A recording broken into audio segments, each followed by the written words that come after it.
In this video, we are going to show you guys how to launch Gmetrix through your Mac. So make sure you have the Chrome browser downloaded on your MacBook and make sure to launch Gmetrix through that Chrome browser.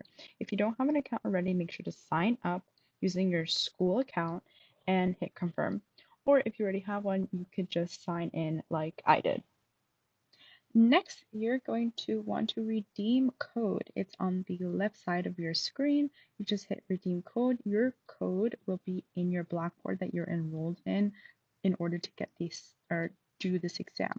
And you just copy paste your code there. And then you launch the Excel 365 exam down below and hit whichever practice exam you want to. You just press start and you hit new test. On the bottom, you have the previous test that you worked on. Maybe you can resume that. And now you want to hit training or testing mode. You have to make sure to pass the exam in testing mode above a 70% in order to sit for the exam. Again, you have to pass in testing mode.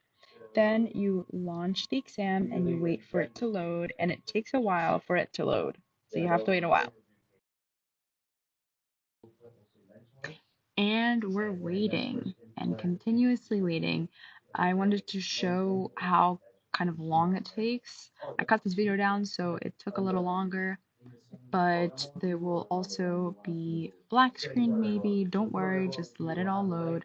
And now it says download test resources. So you're gonna want to hit start, and I press start and continue.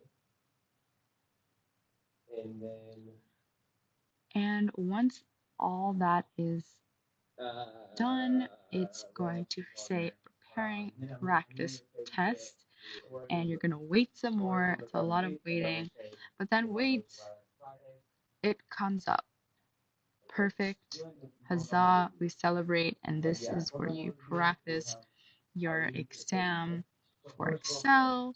Again, make sure you take this exam in testing mode and score above a 70% in order to sit for the actual exam. And with that, you can also just go through the tasks, help button, that features only within training mode, not testing mode, and best of luck.